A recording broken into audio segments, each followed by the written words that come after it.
I'm Cath. My channel is made by Cath Craft. Thank you very much for joining me for this video. It's lovely to see you all. It's really nice to be back on YouTube. So I've got a video today talking all about what I've been up to on the sewing and knitting front over the last few weeks. As you'll know, if you're a long-term viewer, I haven't been on YouTube for a few weeks now. I pretty much took the summer off. My children have been off school for about 6 weeks. They went back this week. And I just really wanted to spend the time with them, be in the moment and really enjoy it and not stress about trying to fit in videos and squeeze them in here and there and feeling like I was rushing them or anything like that. And I just really wanted to enjoy the time with my children because I'm conscious, my son particularly, he's getting a bit older, he's 10 now. And, you know, I don't know if in a couple of summers time he'll want to do all the family stuff or whether he'll be a little bit old for that. So I just really wanted to enjoy them and make hay while the sun shines, I guess. So that is why I haven't been around the last few weeks, but I've really missed filming and it's so nice to be back on today. I feel like I've got a big smile on my face because, yeah, it's just really nice to reconnect with you all and yeah, get back to something that's for me as Cath rather than me as a mum or anything like that. So here I am. I've got this is just basically a bit of a catch-up video really, so it's going to be a bit of a chatty one. I've got a few different things to share and sorry if I'm talking a little bit fast. I think having not been on for a while, I'm just getting back into it. So yeah, anyway, thank you very much for watching and joining me and sticking with my channel even though I've had a break for a few weeks. So anyway, as ever, I will kick off with what I'm wearing today. And today is absolutely boiling here. We are having a September heatwave here in the UK, which you'll know if you're here in the UK too. And it's just so hot. I think it's going to get to 31 or 32 degrees this year. My husband mentioned earlier it might be the hottest day of the year, which is really unlikely for September. So I felt a bit bad for all the children going back to school in the boiling heat, when I'm sure they'd much rather be at home keeping cool. But it's a bit of a shame, but anyway, I've got on a nice summery outfit because it is so hot outside. I've got on an old ready-to-wear vest top that I've had for years. I've got a few of these just in black and they just keep going and going. I think eventually, when they do get too tatty to wear, I'll probably make some Zoe tanks by True Bias to replace them because I really love that pattern. I'll pop a picture up of it here. It's a really nice tank pattern. And comes with a few different neckline optional add-ons as well, so I can make a sort of round scoop neck version that's a bit different to the V-neck version here and really replicate these tops if I wanted. But anyway, that's a ready to wear top, but I'm wearing a handmade skirt. I'll stand up a bit so you can see it. So it's an above the knee length skirt with a little frill at the bottom, and I made it using this pattern here. It's another True Bias pattern. It is the Mave skirt pattern.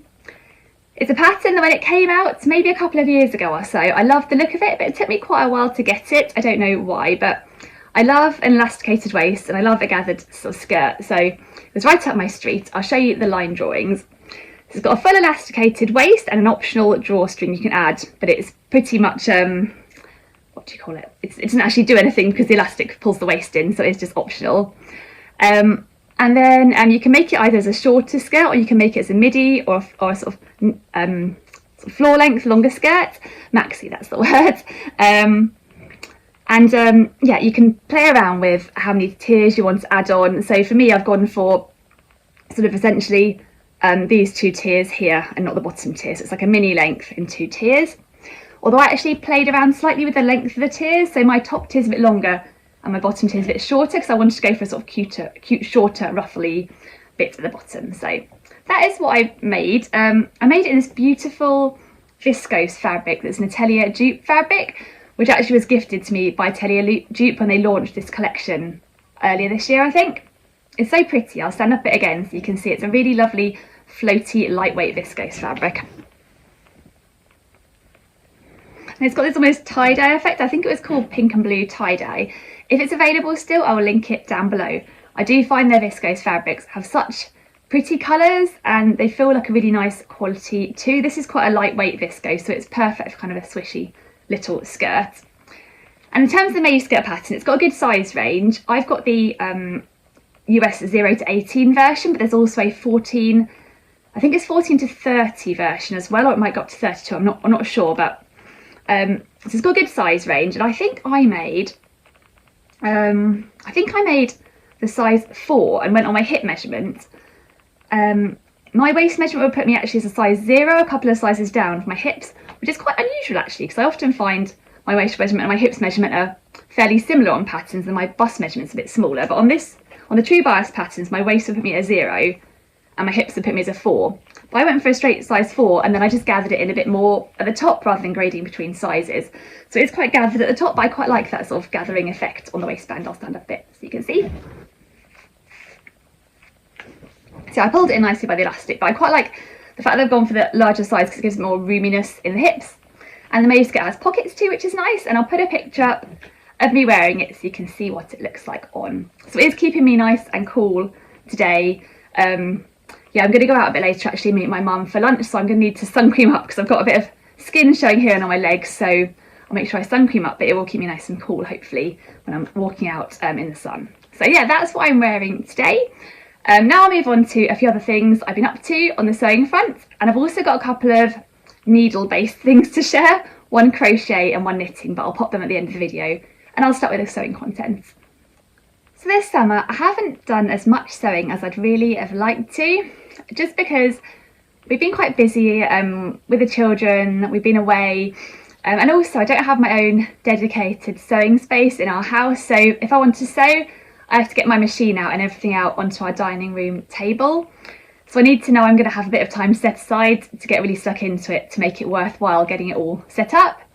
And I just haven't had that many opportunities where that's happened. So yeah, I haven't been sewing as much as I'd have liked to. I'm really looking forward to getting back into a bit more sewing in the autumn. But I have done a few bits here and there that I've got to show you.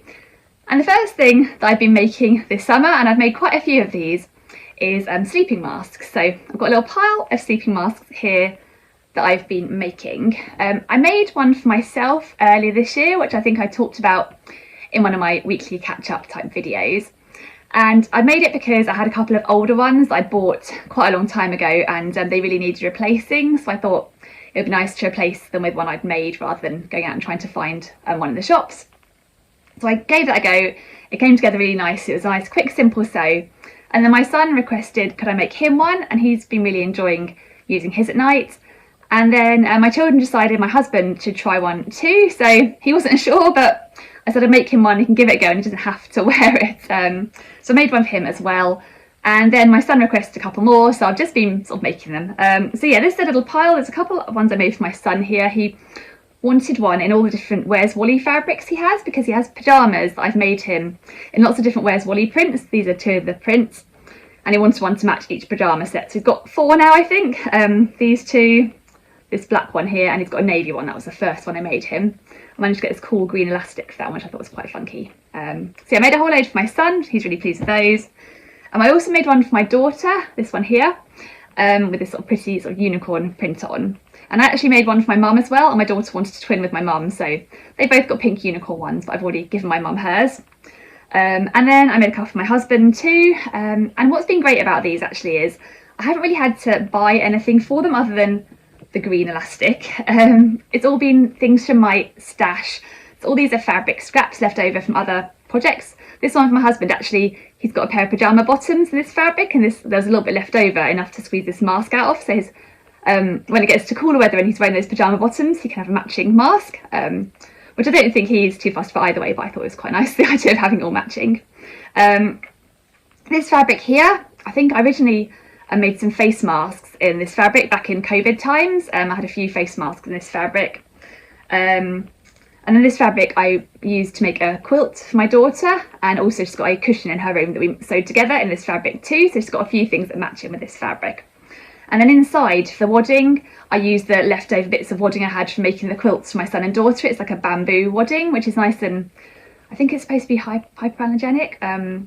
Bamboo's supposed to be quite good, isn't it, as a fabric? So I thought it was quite a nice fabric to have in if it's going to be on your face. So yeah, and I've been busy making those. They all came together quite quickly. They're quite a nice, satisfying, speedy sew, so something I didn't need to have too much time to be able to whip up. And the pattern I used is a pattern from this book here.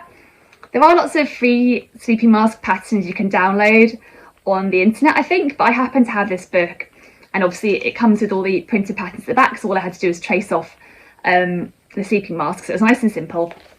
So the sleeping mask is this one here.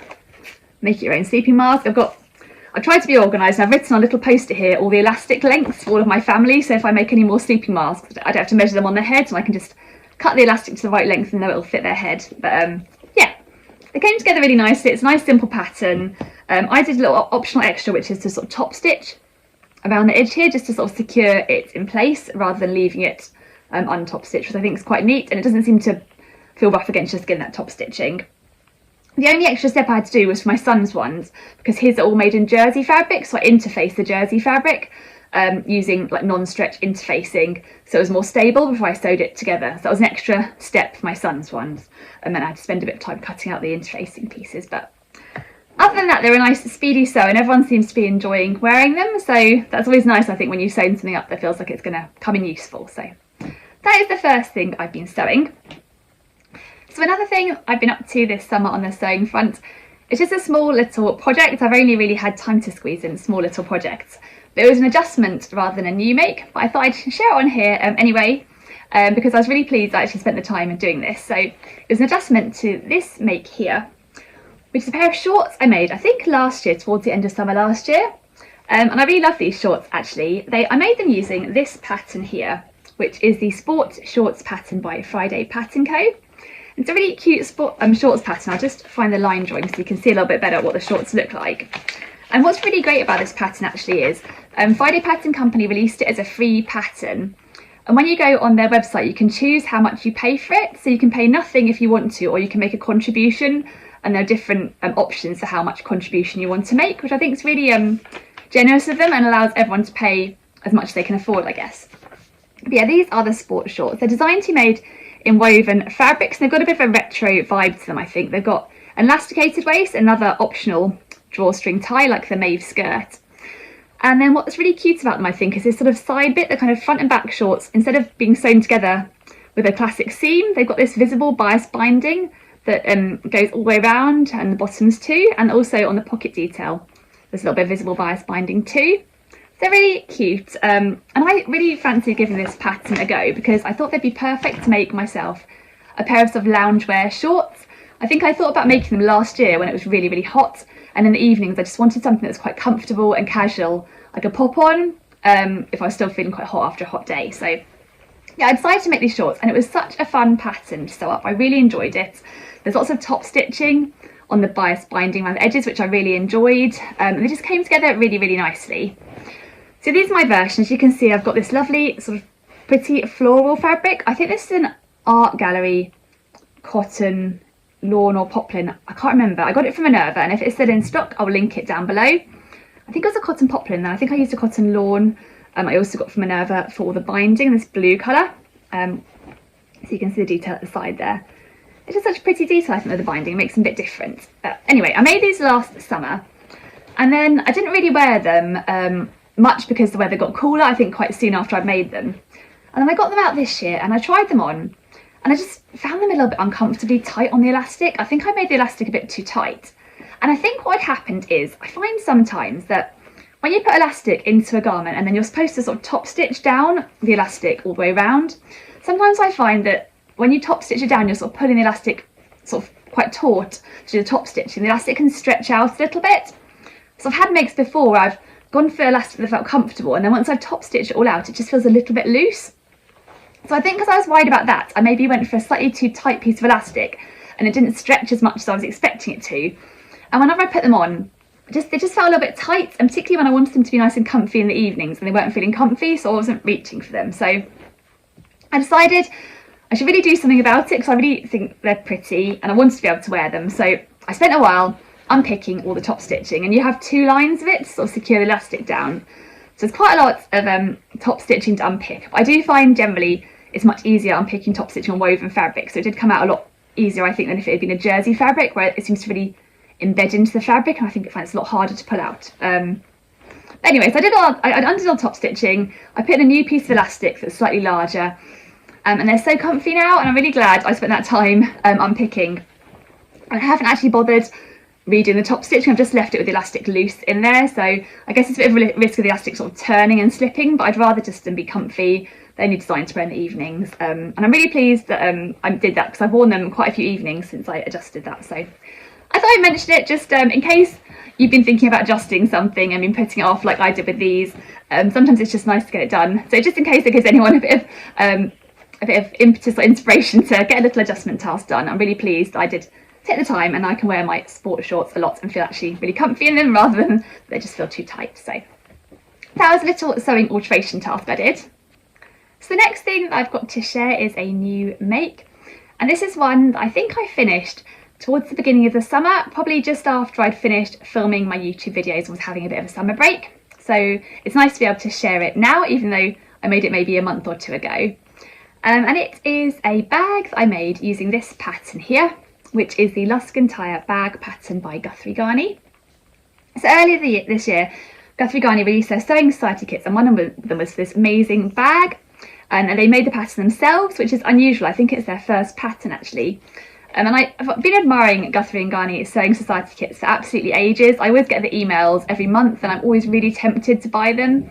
You get the fabric and the pattern and all the notions, and you also get a video that Lauren does where she has extra hints and tips in it, which I think is really cool. And I just think it's quite a fun thing to get in the post, isn't it? And everything you need, you just get started and really enjoy it. But I hadn't bought one until early this year when they brought out the Luskin Tire bag pattern kit.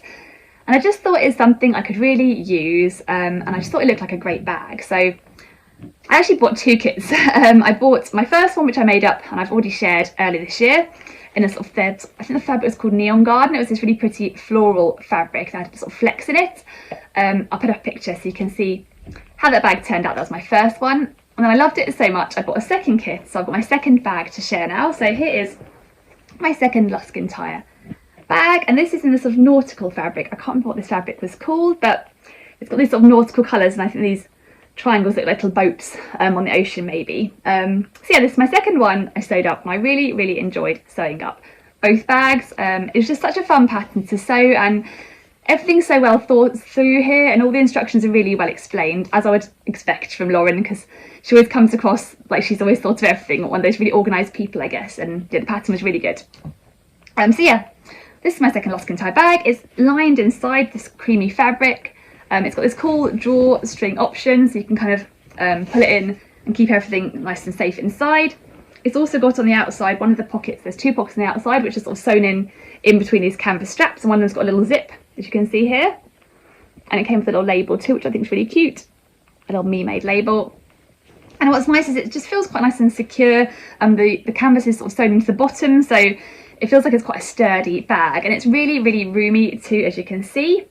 And I took these bags on holiday with us. We went on holiday to Menorca, and it was really lovely actually. It was the children's first time flying on a plane, first time going abroad.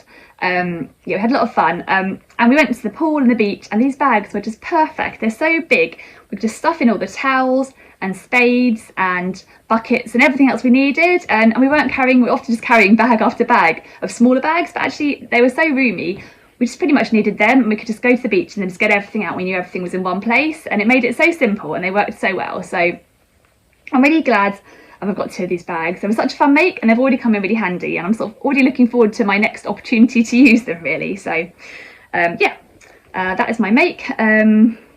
The fabric's lovely too. I think it's a jacquard, like a cotton blend jacquard fabric. I think all the kits sold out really quickly actually, so I don't think they're available anymore, but I'd really recommend this pattern if you did fancy giving it a go. And I'm sure that, yeah, I don't know, there must be fabric recommendations in here so you could find something suitable. What does it say actually? Yeah, suggested fabrics at the outer are medium to heavyweight fabrics such as cotton, canvas, drill or wax cotton. It'd be really cool in wax cotton, I think. And then lining is a like medium weight cotton fabric such as quilting cotton or cotton poplin. So yeah, I'd really recommend the pattern. It's really nice. This one was a bit more, I took a bit more time on this one because obviously the other pattern didn't have any clear lines or anything to kind of have to sort of stick to, but this one obviously there's quite clear lines, so I had to make sure I cut it and sewed it really carefully because it would really obviously be wonky. So it took a bit of time, and I think probably I enjoyed the first one a bit more because I didn't have to think about that wonkiness aspect and making sure it was all nice and straight and lined up. But yeah, I still really enjoyed this one, and they've been really handy. So yeah, that is my make that I hadn't shared yet, my Luskin tire bag. So that's what I've been up to on the sewing front this summer. So not a great deal of sewing really, and I have missed sewing, or not sewing as much as I usually would, and I'm really looking forward to getting back into a bit more of it this autumn and making some fun new autumn sewing plans that I can share with you guys. I had planned on making a piece of swimwear to take on holiday with us actually. I'd made one pair earlier in the year, and then I'd got some fabric, some swimwear fabric that I wanted to turn into another bikini or swimsuit or something. I just never got around to it before holiday, which is a bit of a shame, but I've kept the fabric. I'm going to pop it away and I'll maybe bring it out next year, or when I'm in the mood for sewing some swimwear. So we'll see on that one, but yeah, just not so much sewing as I'd have liked to have done this summer really. But I have done a bit of crochet, so I thought I'd share with you what I've been up to on that front. I found, because we've been quite busy and on the move, crochet has been the perfect thing to take with me to keep me busy when we were flying, when we've been travelling various places. And I love how portable crochet is, because you've only got a little hook, and then often you're making sort of small pieces that you then piece together, I find. So it's been perfect for not having to take too much, not too bulky for travelling, and just be able to pop it out and do a few stitches here and there. So I've really been enjoying crocheting this summer.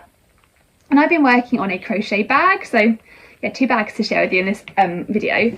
And the crochet bag I've been working on is this pattern here, which is a pattern I saw go by on Instagram. I just thought was really, really pretty.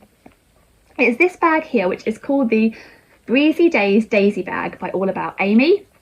It's this really pretty bag that you make by crocheting granny squares. I think you maybe crochet 13 granny squares, and then you piece them together to turn into this really pretty bag shape. It's got 2 handles to go over your shoulder, and this lovely sort of V design. And I just think that granny squares are really pretty with this little floral sort of motif on them. And I really like All About Amy patterns actually. I've used a couple of her knitting patterns before, and I always found the instructions nice and clear. And I'd always sort of eyed up her crochet patterns. This is before I could crochet, thinking, oh, I'd really love to be able to make those. So now I'm getting into crochet. It was really fun to have a little browse on her website and look at all the crochet patterns. And yeah, this one I just really thought that was such a pretty bag. So I've been working on my version. Here is my version. I finished now, and I love how it's turned out. So I used just one colour for this version, and I used the yarn that she recommends in the pattern, which is a Lion brand yarn. It's like a mercerized, if I'm saying that right, cotton. So it's quite a sturdy yarn and hopefully should hold up nicely to use as a bag. So you can see that little floral daisies are really pretty, and it's quite a fun thing to crochet. And I actually even really enjoyed sewing it up, and I enjoyed crocheting the handles as well, which I wasn't sure if I would like. The handles are really clever actually. It's quite a dense stitch use. I think it's called waistcoat stitch.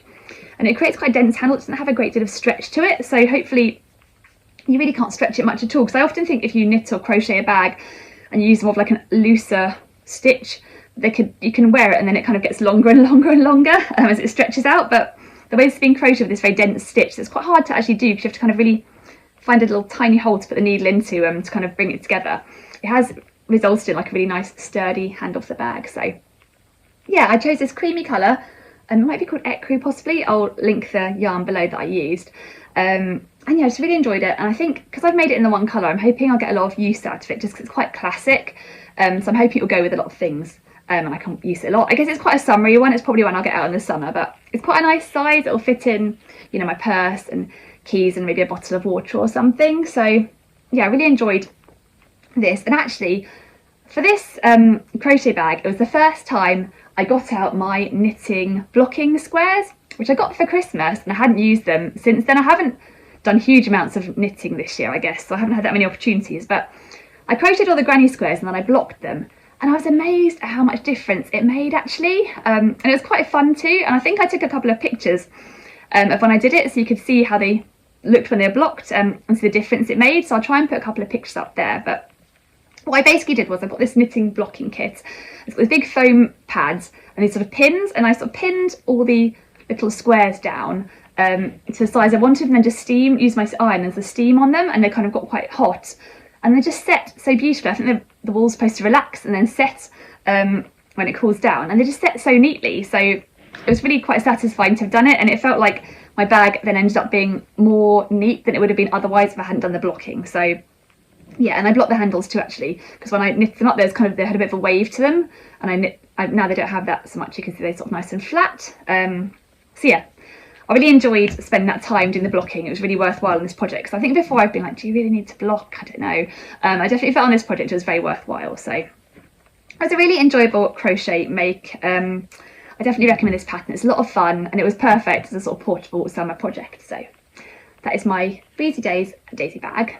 And then having done a lot of crochet recently, I haven't knitted for a while, but I finally got a new knitting project, and this one is one, or actually two, that were requested by my son and daughter. The other week they got out all of their knitted dogs and cats. I knit them a few years ago now, and if you've been watching my channel for quite a while, I think I used to share knitted dogs and cats I was making. I've got a couple of books, including this one, books by Sue Stratford for knitted cats and dogs. This is the first book I got, which is knitted cats and kittens.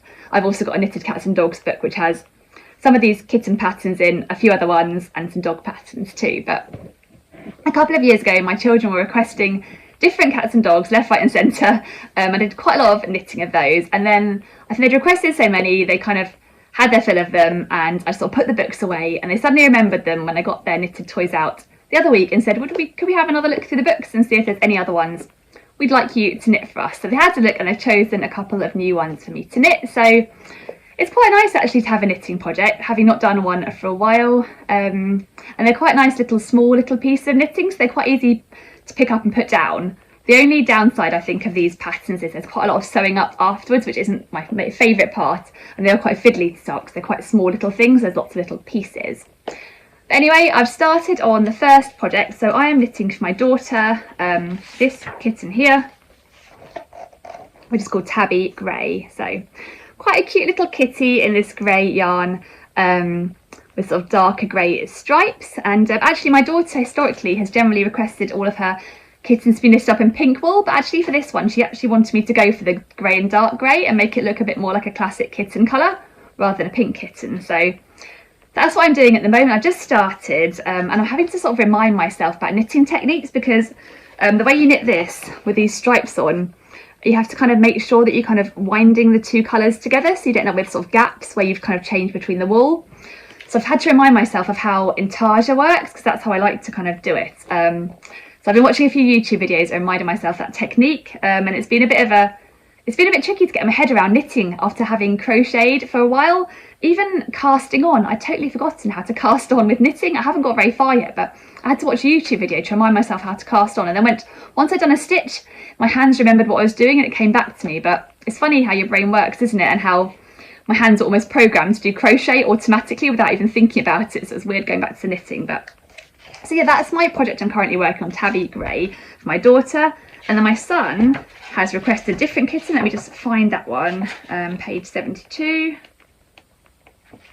which is this one here, Monster Cat. He's quite cute and quite different to Tabby Grey. So yeah, this is Monster Cat, and he's requested that in the colours as Monster Cat is here. So that's my other plan. I'm going to work on them both. I think I might knit up all the pieces for both and then sew them up at the same time so that they're finished around the same time, because I don't think he'll be impressed if I finish my daughter's way before his. So I've got that going on in the background. It's quite a nice little thing to pick up in the evenings, just like knit like a leg or something. So yeah, hopefully I'll be able to share with you those kittens as they come along in due course. So that's everything that I've got to share in this video. So thank you so much for watching. It's been really nice to catch up. I'm so happy to be back on here. And now that it's autumn, I'm hoping to be able to release regular videos every week. So hopefully you'll see a lot more of me on here. So I hope you've had a great summer too. Do drop me a line, say hello in the comments. It'd be lovely to hear from you. In the meantime, I hopefully see you for another video again soon. So yeah, thanks again for watching. Bye.